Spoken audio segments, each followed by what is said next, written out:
بسم الله الرحمن الرحيم. الحمد لله الذي أنزل على عبده الكتاب ولم يجعل له عوجا قيما لينذر بأسا شديدا من لدنه ويبشر المؤمنين الذين يعملون الصالحات أن لهم أجرا حسنا ماكثين فيه أبدا وينذر الذين قالوا اتخذ الله ولدا ما لهم به من علم ولا لآبائهم كبرت كلمة تخرج من أفواههم إن يقولون إلا كذبا فلعلك باخع نفسك على آثارهم إن لم يؤمنوا بهذا الحديث أسفا إنا جعلنا ما على الأرض زينة لها لنبلوهم أيهم أحسن عملا وإنا لجاعلون ما عليها صعيدا جرزا أم حسبت أن أصحاب الكهف والرقيم كانوا من آياتنا عجبا إذ أوى الفتية إلى الكهف فقالوا ربنا آتنا من لدنك رحمة وهيئ لنا من أمرنا رشدا فضربنا على آذانهم في الكهف سنين عددا ثم بعثناهم لنعلم أي الحزبين أحصى لما لبثوا أمدا نحن نقص عليك نبأهم بالحق إنهم فتية آمنوا بربهم وزدناهم هدى وربطنا على قلوبهم إذ قاموا فقالوا ربنا رب السماوات والأرض لن ندعو من دونه إلها لقد قلنا إذا شططا هؤلاء قوم اتخذوا من دونه آلهة لولا يأتون عليهم بسلطان بين فمن أظلم ممن افترى على الله كذبا وإذ اعتزلتموهم وما يعبدون إلا الله فأووا إلى الكهف ينشر لكم ربكم من رحمته ويهيئ لكم من أمركم مرفقا وترى الشمس إذا طلعت تزاور عن كهفهم ذات اليمين وإذا غربت تقرضهم ذات الشمال وهم في فجوة منه ذلك من آيات الله من يهد الله فهو المهتد ومن يضلل فلن تجد له وليا مرشدا وتحسبهم أيقاظا وهم رقود ونقلبهم ذات اليمين وذات الشمال وكلبهم باسط ذراعيه بالوصيد لو اطلعت عليهم لوليت منهم فرارا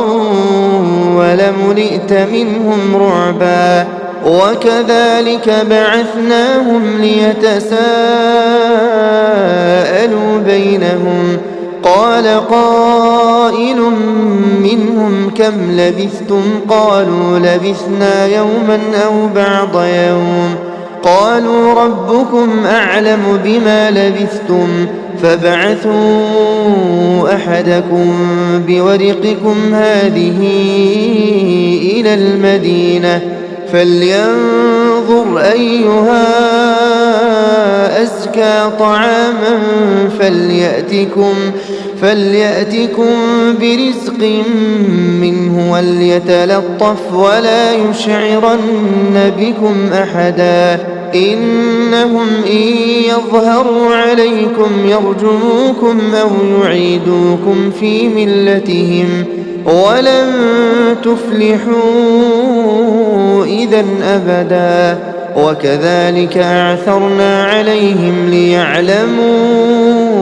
أن وعد الله حق وأن الساعة لا ريب فيها إذ يتنازعون بينهم أمرهم فقالوا ابنوا عليهم بنيانا ربهم أعلم بهم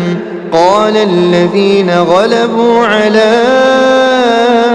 أمرهم لنتخذن عليهم مسجدا سيقولون ثلاثة رابعهم كلبهم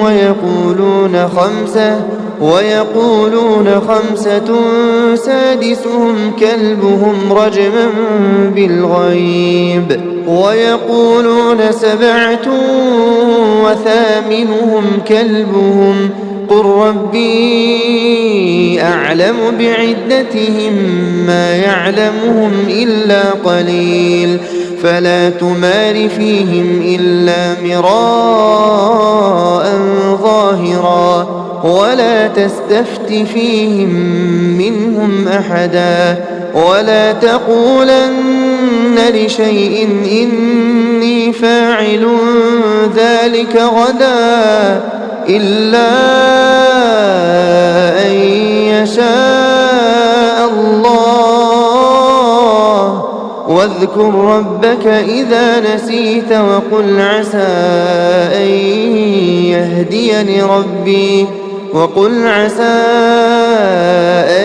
يهديني ربي لأقرب من هذا رشدا ولبثوا في كهفهم 300 سنين وازدادوا 9 قل الله أعلم بما لبثوا له غيب السماوات والأرض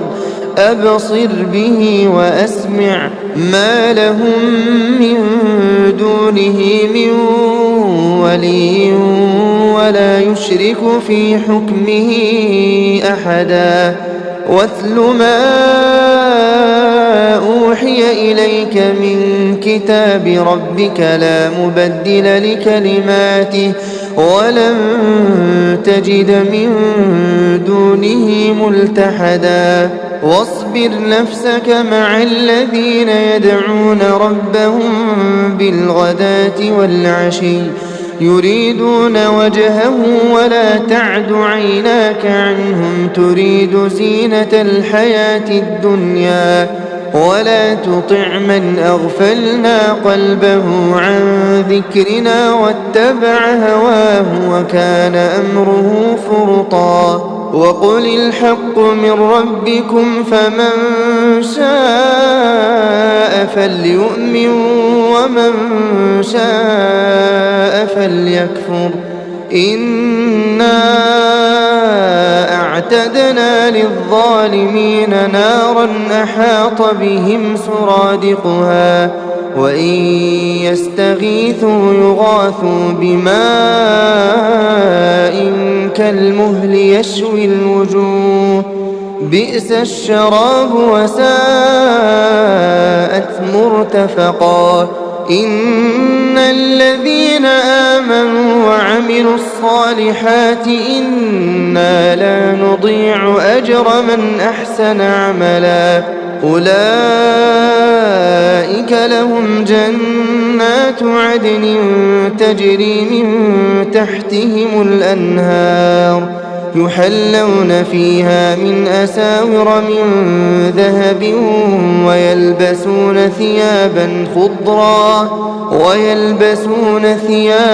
خضرا من سندس واستبرق متكئين فيها على الأرائك نعم الثواب وحسنت مرتفقا واضرب لهم مثل الرجلين جعلنا لأحدهما جنتين من أعناب وحففناهما بنخل وجعلنا بينهما زرعا كلتا الجنتين آتت أكلها ولم تظلم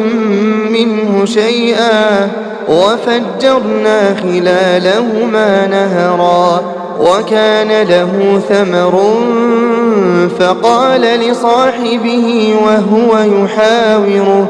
أنا أكثر منك مالا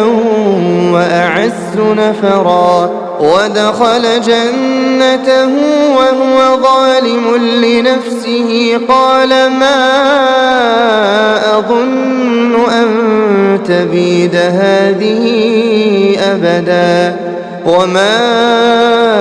أظن الساعة قائمة ولئن رددت إلى ربي لأجدن خيرا منها منقلبا قال له صاحبه وهو يحاوره أكفرت بالذي خلقك من تراب ثم من نطفة ثم سواك رجلا لكن هو الله ربي ولا أشرك بربي أحدا ولولا إذ دخلت جنتك قلت ما شاء الله لا قوة إلا بالله إن ترني أنا أقل منك مالا وولدا فعسى ربي أن يؤتيني خيرا من جنتك ويرسل عليها حسبانا من السماء فتصبح صعيدا زلقا أو يصبح ماؤها غورا فلن تستطيع له طلبا وأحيط بثمره فأصبح يقلب كفيه على ما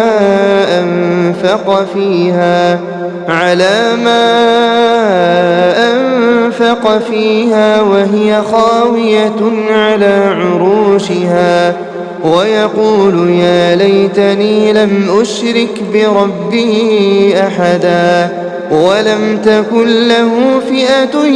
ينصرونه من دون الله وما كان منتصرا هنالك الولاية لله الحق هو خير ثوابا وخير عقبا واضرب لهم مثل الحياة الدنيا كماء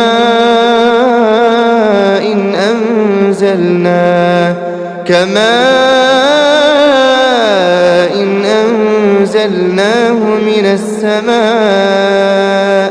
فاختلط به نبات الأرض فأصبح هشيما تذروه الرياح وكان الله على كل شيء مقتدرا المال والبنون زينة الحياة الدنيا والباقيات الصالحات خير عند ربك ثوابا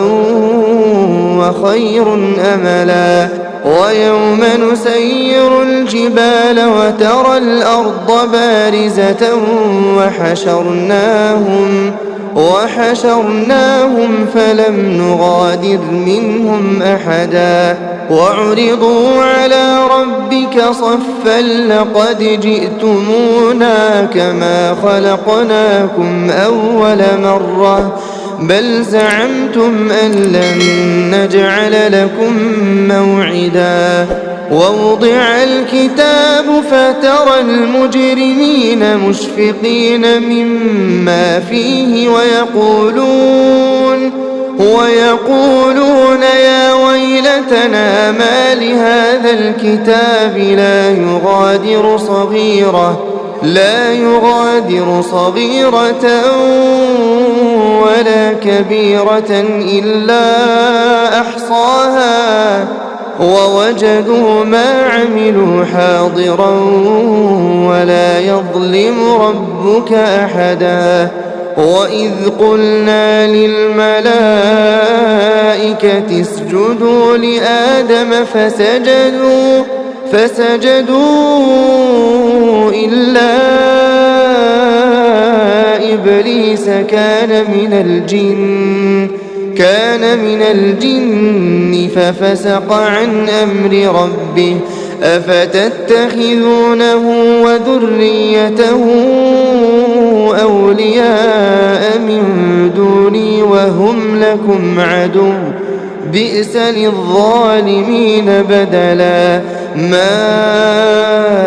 أشهدتهم خلق السماوات والأرض ولا خلق أنفسهم وما كنت متخذ المضلين عضدا ويوم يقول نادوا شركائي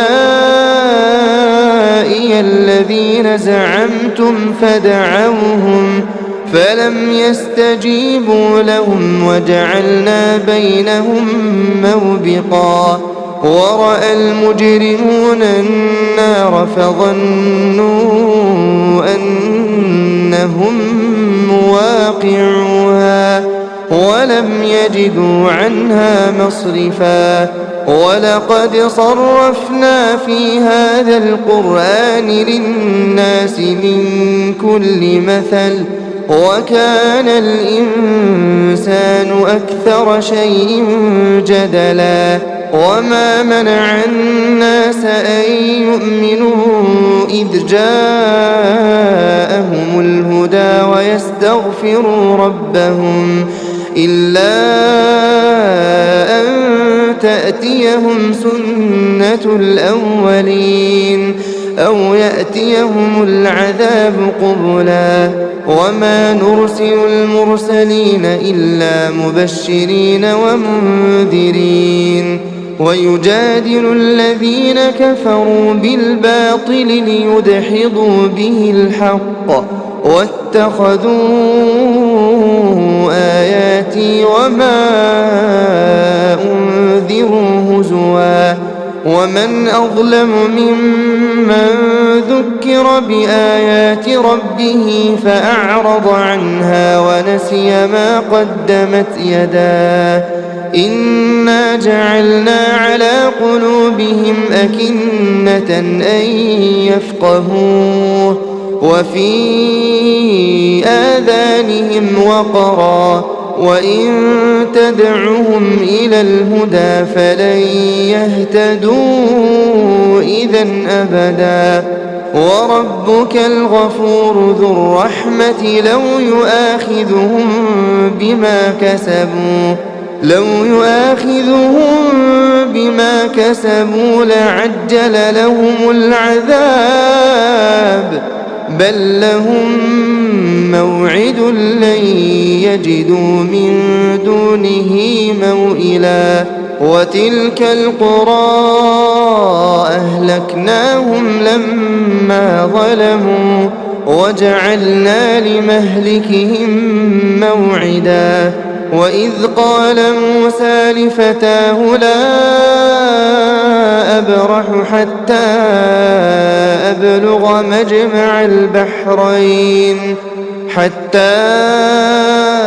أبلغ مجمع البحرين أو أمضي حقبا فلما بلغا مجمع بينهما نسيا حوتهما فاتخذ سبيله في البحر سربا فلما جاوزا قال لفتاه آتنا غداءنا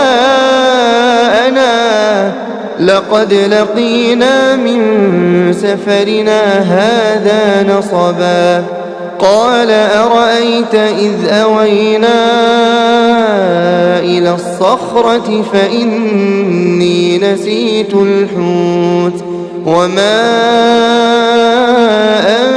أنسانيه إلا الشيطان أن أذكره واتخذ سبيله في البحر عجبا قال ذلك ما كنا نبغي فارتدا على آثارهما قصصا فوجدا عبدا من عبادنا آتيناه رحمة من عندنا وعلمناه من لدنا علما قال له موسى هل أتبعك على أن تعلمني مما علمت رشدا قال إنك لن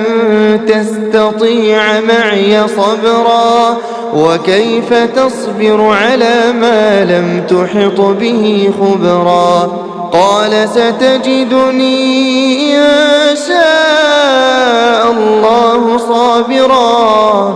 إن شاء الله صابرا ولا أعصي لك أمرا قال فإن اتبعتني فلا تسألني عن شيء حتى أحدث لك منه ذكرا فانطلقا حتى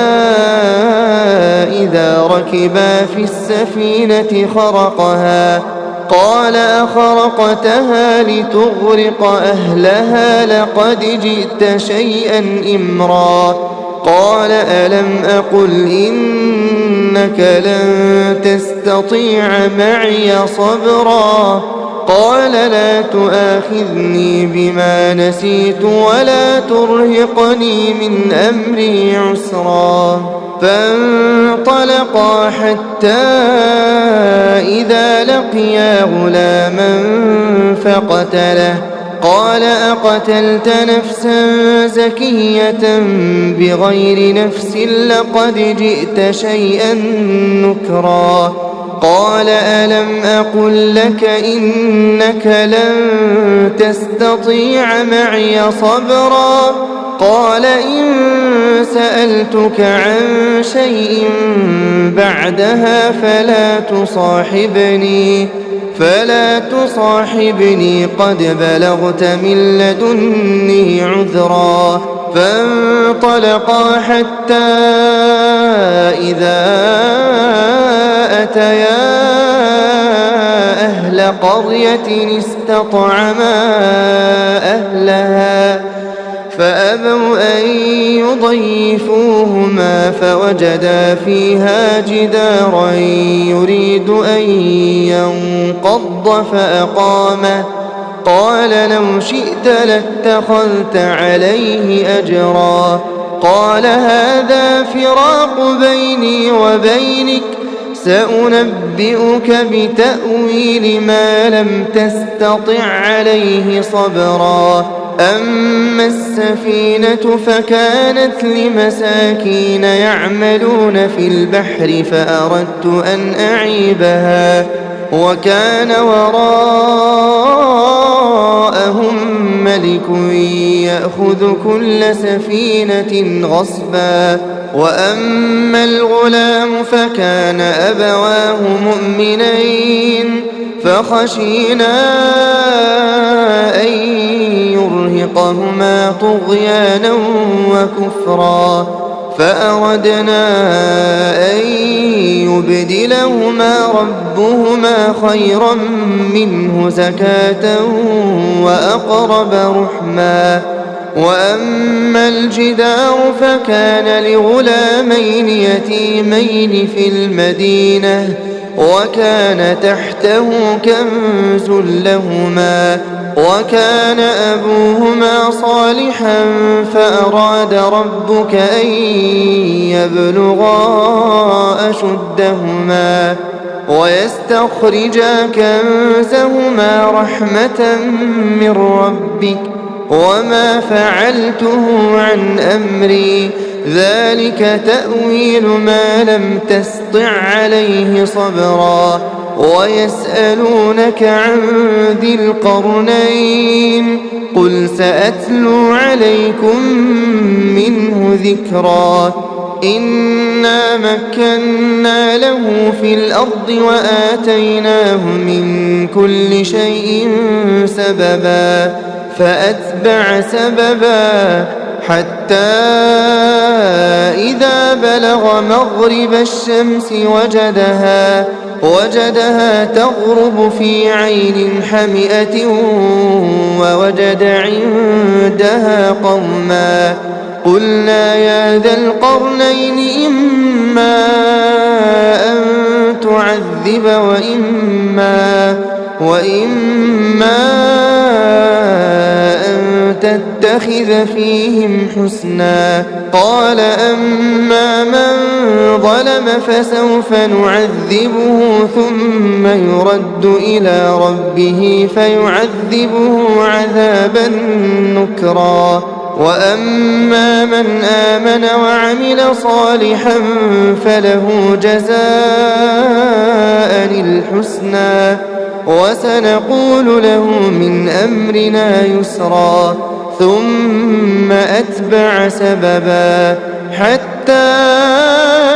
إذا بلغ مطلع الشمس وجدها تطلع على قوم لم نجعل لهم من دونها سترا كذلك وقد أحطنا بما لديه خبرا ثم أتبع سببا حتى إذا بلغ بين السدين وجد من دونهما قوما لا يكادون يفقهون قولا قالوا يا ذا القرنين إن يأجوج ومأجوج مفسدون في الأرض فهل نجعل لك خرجا على أن تجعل بيننا وبينهم سدا قال ما مكني فيه ربي خير فأعينوني بقوة أجعل بينكم وبينهم ردما آتوني زبر الحديد حتى إذا ساوى بين الصدفين قال انفخوا حتى إذا جعله نارا قال آتوني أفرغ عليه قطرا فما استطاعوا أن يظهروه وما استطاعوا له نقبا قال هذا رحمة من ربي فإذا جاء وعد ربي جعله دكاء وكان وعد ربه حقا وتركنا بعضهم يومئذ يموج في بعض ونفخ في الصور فجمعناهم جمعا وعرضنا جهنم يومئذ للكافرين عرضا الذين كانت أعينهم في غطاء عن ذكري وكانوا لا يستطيعون سمعا أفحسب الذين كفروا أن يتخذوا عبادي من دوني أولياء إنا أعتدنا جهنم للكافرين نزلا قل هل ننبئكم بالأخسرين أعمالا الذين ضل سعيهم في الحياة الدنيا وهم يحسبون أنهم يحسنون صنعا أولئك الذين كفروا بآيات ربهم ولقائه فحبطت أعمالهم فلا نقيم لهم يوم القيامة وزنا ذلك جزاؤهم جهنم بما كفروا واتخذوا آياتي ورسلي هزوا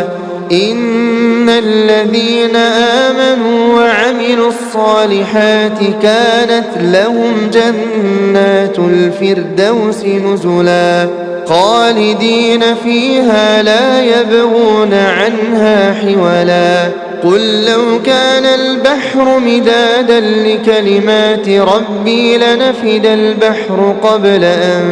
تنفد كلمات ربي ولو جئنا بمثله مددا قل إنما أنا بشر مثلكم يوحى إلي أنما إلهكم إله واحد فمن كان يرجو لقاء ربه فليعمل عملا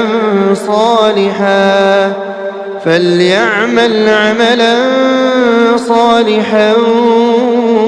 ولا يشرك بعبادة ربه أحدا.